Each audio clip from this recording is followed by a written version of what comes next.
An indicator of a pastor not doing well, one of those indicators, is if they accept too much ownership of the church to the point they believe that this church couldn't have got here without my help. It couldn't have got here without my leadership. And when pastors step into that role of owning the ministry of the church versus leading the ministry of the church, I think it sets them up a little bit for that sort of grief process, for that sort of pain. Welcome. You're listening to The Glass House, hosted by Lifeway. We're Ben and Lindley Mandrell, and we have conversations with leaders who have experienced the stress of ministry and have sensed a spotlight on their personal lives. We want to encourage ministry families and provide a glimpse inside their glass house. And before we start this episode, I want to invite you to participate in the conversation. If you have feedback to offer, a general question for Lindley or me, or if there's a topic you'd like for us to tackle in the future, email us at president@lifeway.com. We read every one of those emails. Welcome to this episode of The Glass House. It's January, Lindley. It is the time for resolutions. We're going to change this year. It is that time of year when people are thinking about what changes they want to make or transitions they need to make. And this episode is so fitting for this time of year because we wanted to do an episode on changing churches. Yeah. Transitioning churches. I mean, we have now done this a few times, and I think been surprised every time as to how difficult it is. And not because of the pastor that comes in, it's on our own heart, like on our own emotions. It has been so difficult to just leave a place that you love. It's like letting a child go that you've raised. Mm-hmm. It's hard, Mm-hmm. and it's harder in the moment than you realize it's going to be. Mm-hmm. So on the episode today, we actually have two guests. We have Dr. Phil Jett, who was the pastor at Inglewood Baptist Church previous to me, Mm-hmm. and we transitioned to that church together. And I got to interview with him and sit down and ask him some questions. What was that like? Which was a lot of fun Mm-hmm. to reminisce. But also we have back on the show, Adam Mason, our friend who leads the counseling center at Houston's First Baptist Church. And we're excited to hear from him on this subject because he deals with a lot of ministry families that have or are trying to make this transition. It's very difficult. So if you're listening and maybe you're in the grief of transitioning a church or you feel like one is coming, we think this content will be really helpful for you.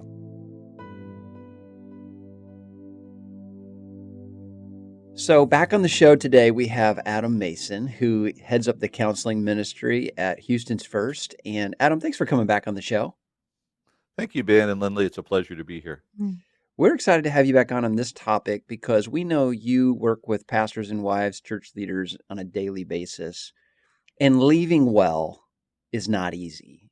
Adam, as we think about couples leaving well in ministry, maybe handing off a church, where have you seen people perhaps not do this well? It's a great question, Ben.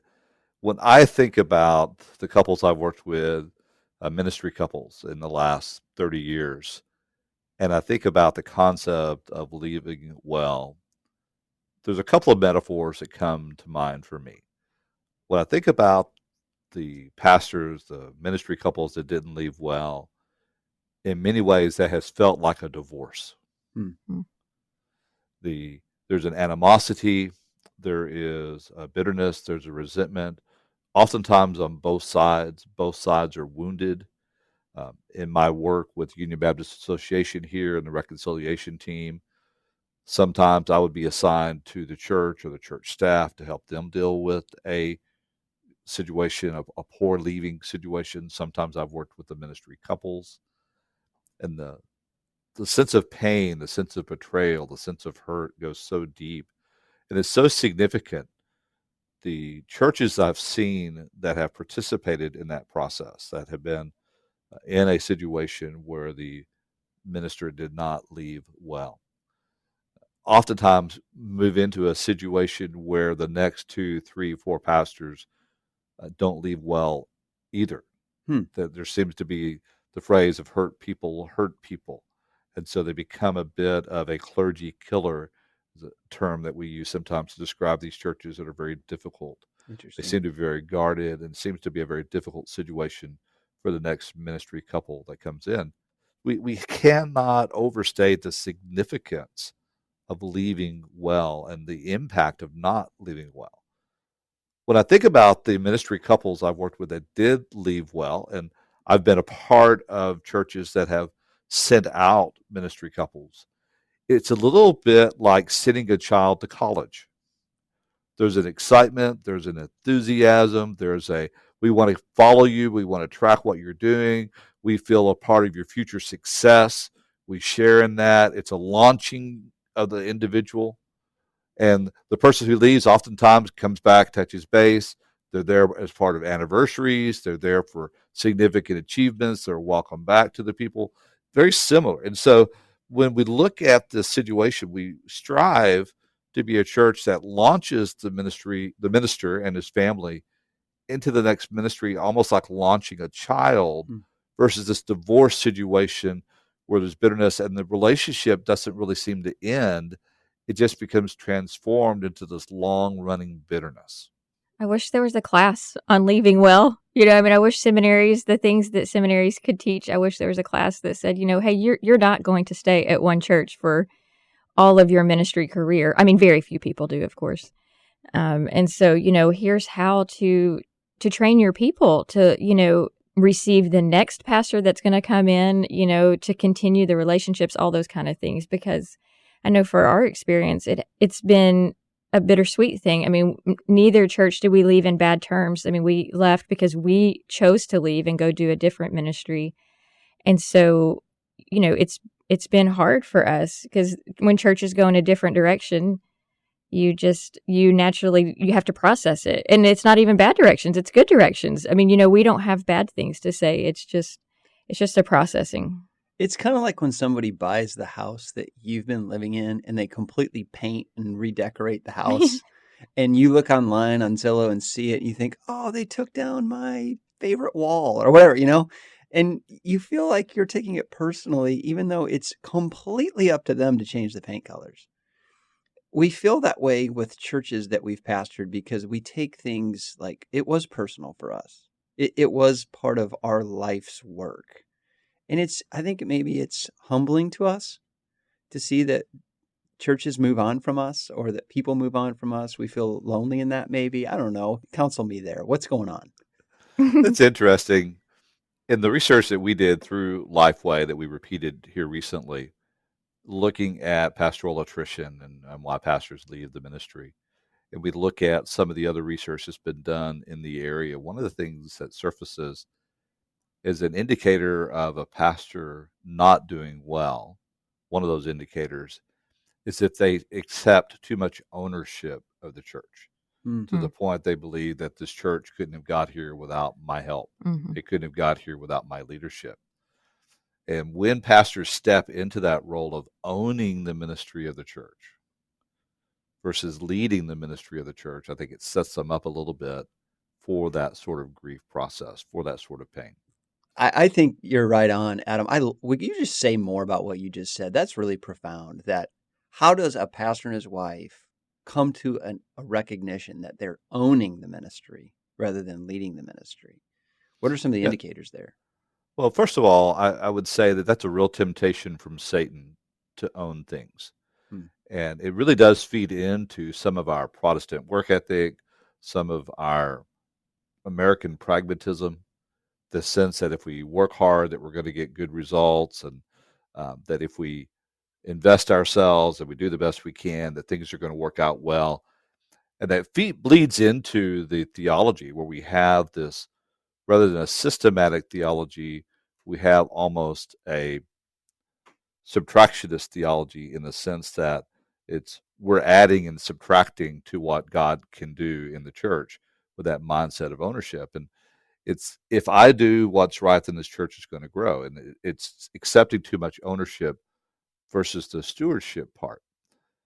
I sometimes call it a formula theology, and we'll write that out as A plus B equals C, that A is everything that I do, and C is the desired consequence that I want to get. And so I work on we talked about this, I think, last time, the strategies that we have. So I'll work on my strategies, and if I'm not getting what I want, C, desired consequence, then I look at B, which is blame. Who can I blame? Because it's such a sense that I have complete control here. That if I'm doing what I need to do, that I'm going to get the results that I want to get. God's going to bless this. God's going to honor this. And if not, then the staff's not supporting me, the deacons aren't working with me, my family's not behind me. We look for somebody to blame. And when we're in that model, that sort of formula theology, we're in the mode of ownership. We're not in the mode of stewardship. One thing that I really liked that Adam said was the definition or the difference of ownership versus stewardship within the church. And I know that hit us particularly hard because if you've listened to our first episode, what we had said was that we really felt like the Lord, when it says he gives and takes away, that he had to take away storyline from us, because I do think we had become the owners of it and not the stewards of it. And even how we talk about it, he had to take it from us as if we ever owned it. Right. Like that's the I know. mentality. Yes, I know. And it's hard to break mentally from that mentality. You know, the parable of the steward of the talents that we talk about, you know, it really is a story about how Jesus teaches that we've been given something to steward for a period of time, and then he's going to take it back. Mm-hmm. And that includes our churches, our ministries. They're not ours to own. They're ours to lead for a period of time. And then it's something else. It's a new assignment. Mm-hmm. But it's a lot easier to talk about it than it is to live it out. Well, I do think this applies to other areas of life as well. I mean, I know we have been surprised by the amount of listeners who are not in ministry, but there are business owners out there. There are, you know, lawyers with firms. There are dentists. When I was a dental hygienist, I worked for 4 dentists, and one of them was an older gentleman. And when he retired, he came back to visit every day. His patients had a hard time. So, I mean, I don't want to just typecast this only to ministry leaders. Transition is hard. It's an identity shift that everybody has to go through. And I think there's nothing that prepares for you for that until you're going through it. Mm-hmm. But I think it's good to know it's happening. In a later episode, you're going to hear from Chuck DeGroat. I thought it was just interesting that he's going to point out to us that church planters are more prone to narcissism even than those who lead established churches. And having been a leader in an established church and a church plant, I get that. Because when you start something, it really does feel like your baby. Mm-hmm. Even though it's not spiritually, it feels like that in a practical way. Like this is ours and now we have to hand it off. Mm-hmm. And that can put a lot of pressure because you want it to go exactly how you envision it should in the future, which isn't even fair to the next pastor. Right. Well, I mean, I'll be vulnerable here with the pastor that followed us at Storyline. We had moved into a building and decorated it and loved it, and knew they have recently done some redecorating on it, and it's beautiful. Like it really is beautiful. And if I didn't have any personal attachment to it, I would be like, that looks so good. I mean, some of the things they've done make good sense with the way they've used the space, but it's still like our baby. Right. And I'm like, oh, they took down this sign that I loved. And there's nothing wrong with that. They improved upon Yes, what we they started. did. And yet it still hurts because we were at the furniture store and picked out that piece of furniture. How dare he move that? Right. And those kind of things, you think you're going to be above that when you leave a church, but you're prone to all those emotions. Pastors come in, they change programs. They change the vision of the church. They change the focus. They change the service times. They can do whatever they want Mm-hmm. within the bounds of Scripture. And nothing quite prepares you for it until you go through it. I also think that we see it differently when other people do it. But to be fair, you came into Lifeway and changed some of the values, some things like that. And so, you know, we come into new places and do that, and it seems expected and right. But when you leave a place and someone else does it, it's wrong. Like, it's just painful. I want the freedom to make this thing my own, but I don't want to give other people that freedom. Right. And so it really is, your mind plays tricks on you when you leave a church. Mm-hmm. I also think one of the things that came up in the conversation that's important is just how difficult it is for the departing pastor and wife, because there really is a silence period where you have to be careful engaging with the people that you've grown to love because you don't want to be disruptive. But it feels like a loss, like a grief process, Mm-hmm. because you miss those people and you want to stay connected, but you want to be careful. One part of the conversation with Dr. Jett that I enjoyed was just asking him, like, hey, what was it like when I took over? Was it hard for you to see me making changes? And he had some great things to say about how the departing pastor really needs to support the new pastor unless he's making morally bankrupt decisions. He had a lot of wisdom on that. So let me ask you this. I've never had a chance to ask you this directly. What was it like sticking around, watching this young guy come in, making changes, maybe even changes in the decor of the church or the painting of the church, things you and Marilyn had been directly involved in selecting. And here comes this new guy changing it all. Well, first of all, as you know, my wife got sick. Yeah. She had cancer, and that was dominating my life. But I saw a couple of 3 things, and I'm thinking, should I talk with him about this? Right. I don't think you ever did. No, I never did. You changed the bylaws, and that bothered me a lot. I remember that. We didn't change bylaws. We created bylaws, and I thought, as I read them, I thought, Yeah, you saw some potential challenges. I saw potential challenges. There turned out to be potential challenges after you. But anyhow, the transition, I come back to say transition. The former pastor needs to support the current coming through pastor. Unless there's an immoral, impossible situation. Yeah, And he needs to support the church. right. And so many times that may not be true because something is changing. And church members will come to you and say, Dr. J, you got to say something. You know, he's changing, the bulletin boards in the hallway. Absolutely right. I said, okay, we'll make that a matter of prayer. Dr. J, let me ask you this question. I think our identity as human beings does get tied up in what we do just naturally, especially for a pastor. When you leave a church, you have to go through a process of remembering you're a person apart from being the pastor of that church. What was that process like for you when suddenly your whole life you'd been a senior pastor and then you weren't? Well, first of all, I hadn't been a senior pastor my whole life. That's true. I'd been an accountant for a utility company. I'd done some other things. So when God called me to be a preacher, it was so set that I was going to do that. And I really didn't know a pastor. I was probably as bad as you were, Ben. I really didn't. I had never known a pastor, except one that we played golf a little bit with. And so when the Lord gives me a word, like hiring you, like stepping down, somehow or another, I take that word as his word, and I don't look back. I think what pastors need to do when they step down, saying, okay, how can I help that church go forward? And not get in the way. And not get in the way. And not take things personally. And not take things personally.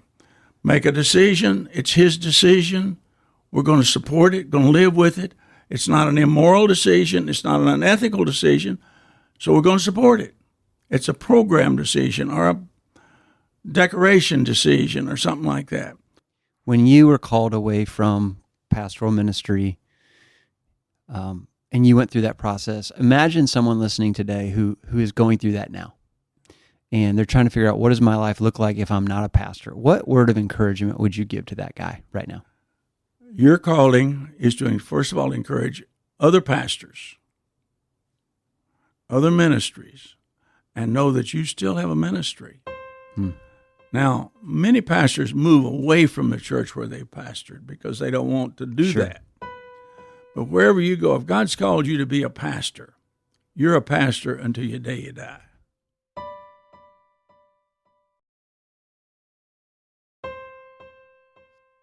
As you think about couples out there that are feeling maybe convicted even in this moment because they've not left a church well, what's the way back? I'm a licensed professional counselor. I've counseled people for over 30 years, so obviously I'm a proponent of counseling. But what makes counseling work is it provides an area, a safe place where people can be honest and real and transparent. So if you can find a place to be honest and real and transparent with a mentor, with a friend, with a confidant, that's what we're shooting for. That's what we're trying to accomplish. If you can't find that, then find a professional. Find someone that you can go to and see and be real and open this up and process it with. Get to a place that you can be honest about what you're experiencing. That's where the healing takes place. We take what's in the dark and we bring it out into the light. We look at that verse from Paul about forgetting what lies behind. I press forward to the high prize. And we use that as a way of telling people, you just move on. You just move on. And I don't think that is what Paul is saying as much as he's saying move forward, don't move on. And move on is this way of saying that, what happened to me doesn't impact me. It doesn't have any hold over me. I'm just going to ignore it and then try to move on.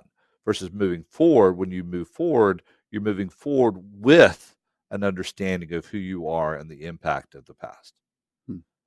So I try to get people to focus not on moving on, trying to sweep everything under the rug and forgetting about it, to moving forward, recognizing that this has happened to me, it has impacted me, and that's going to play a role as I move forward in some strongholds, in some belief systems, in some wounds, in some strategies, some boundaries, some vows that I make in terms of how I relate with other people.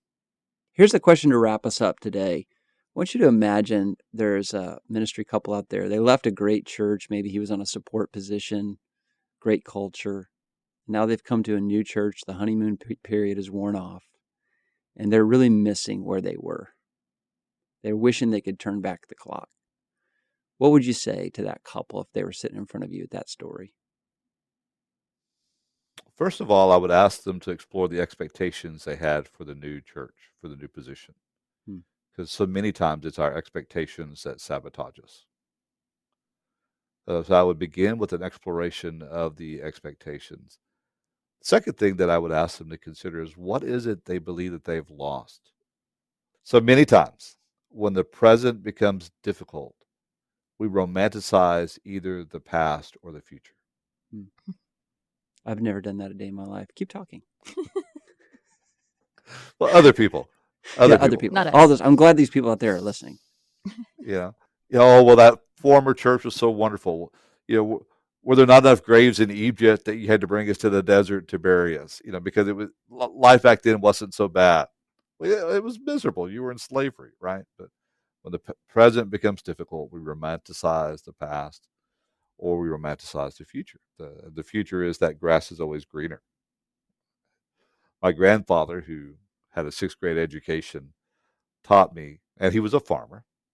So he said, son, if the grass is greener on the other side of the fence, you need to water and fertilize your own yard.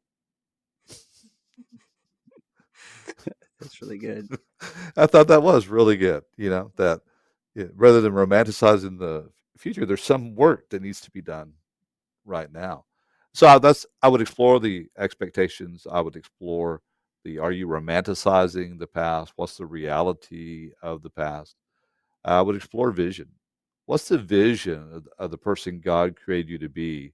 And what does that look like for you to be where you are right now? Where is God moving in you right now to release more of the vision, more of the godly strength, more of the godly beauty within you in your current situation or circumstance?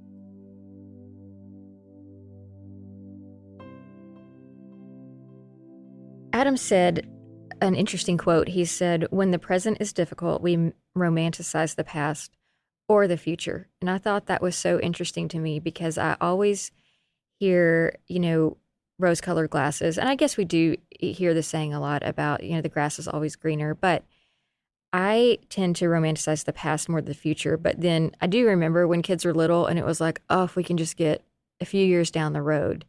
As if a few years down the road is not going to be hard. I mean, we were just talking last week of how this season of parenting with 4 teenagers, not because of their attitudes, but their busyness has been so hard on our marriage. And Adam even alluded to that, privately when we had hung up, of how it can be a really hard time on the marriage. And so we, for years, were looking forward to these. And then now we never even get to see each other because we're in the cars going different ways. Well, and 10 years from now, we're going to look back on these photographs and think, oh, it was such a great time. We had all 4 kids under the roof and look at all these Christmases and all these things. And we won't remember the stress of literally Ubering them across the city every day.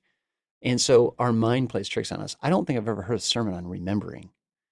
But there's a lot the Bible says about it. Paul says, forget what is behind, press on toward the goal. So in a sense, don't look back. You're not going that way. But at the same time, there's a lot to do in the scripture about stopping and reflecting, building the stones of Ebenezer. There is something to remembering that's important. And I think this is challenging in ministry because we look back on the past with rose-colored glasses. We look at the future with an imagined idealism, but the present is really all we have, with all of its pain and with all of its pleasure. And it's hard to live in the present when your mind keeps taking you back to the past. I know that for us personally, there have been numerous walks where we've literally prayed that God would take off the rose-colored glasses, because no matter how hard things have been here on different times, there's been, if we remember correctly, we were coming upon a really challenging season at Storyline 2. We were in a brand new building 4 months in, already having to figure out when to add a third service. We don't have enough volunteers for a third service. Do we do a night? Do we do a morning? People like to ski. Do we do Sunday night? I mean, we were coming into a really hard season. And so we think back like everything was just easy. Problem free. No, we didn't have any staff problems. Everybody was great. Well, that wasn't true. I mean, there was hard things. And so, I mean, we really have literally prayed, God, take the rose-colored glasses off our eyes. The reason this content is so important, because if you're listening and you're at a new church and the honeymoon is over, because it does end, you're feeling like you miss your old relationships. You miss the victories of yesterday and all the great things that happened at your last church. And there's a tendency to think, well, I'm in the wrong place because that felt so much better back then. When that's not exactly how it really is. That's your mind playing tricks on you. And so staying content, Paul said, I've learned the secret of being content in all circumstances, and focusing on what you have today really is the best way forward.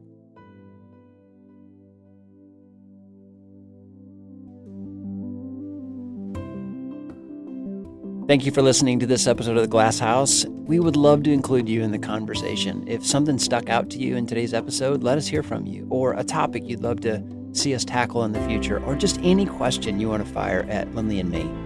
Email us at president@lifeway.com. The Glass House is hosted by Lifeway, executive produced by Joy Almond, produced and edited by Angie Elkins Media, original music by Robert Elkins, sound engineering by Dale Sandberg, and artwork by Cameron Spooner.